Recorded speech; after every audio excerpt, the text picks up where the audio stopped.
মশলা chicken fry এত লোভনীয়, এত মজা খেতে। এটা আমার মেয়ে খেতে চেয়েছিল। কাল আমি করেছি চিকেন মশলা ফ্রাই।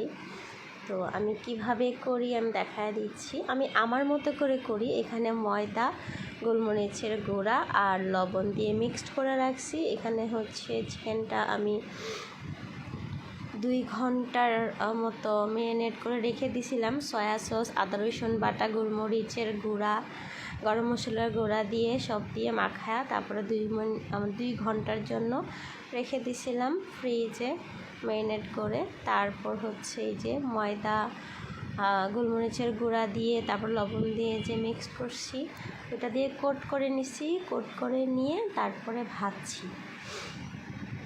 এটাকে হচ্ছে প্রথম 2 মিনিট ভেজে নিব এক পিঠ, তারপর আবার 2 মিনিট আরেক পিঠ ভেজে নিব। এরকম করে ভেজে নিলে হয় কি 2 মিনিট করে ভেজে উল্টে পাল্টে নিলে তাহলে ভিতরে যে জুসিনেসটা আসে সেটা নষ্ট হয় না। আচ্ছা, এখানে হচ্ছে আমি আমার চিকেন ফ্রাই হয়ে গেছে। এখন এখানে আমি বাটার নিয়ে নিছি।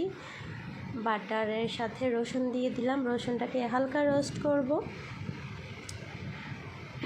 তারপর দিয়ে দিব কাঁচামরিচ।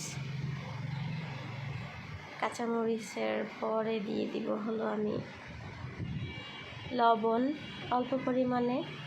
এটা হচ্ছে গরম মশলার গুঁড়ো, আমি ঘরে করে নিয়েছি। তারপর আমি এখানে অ্যাড করব চিনি। চিনিটা অবশ্যই দিতে হবে।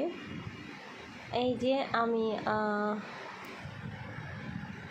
এখানে হচ্ছে টমেটো সস আর হচ্ছে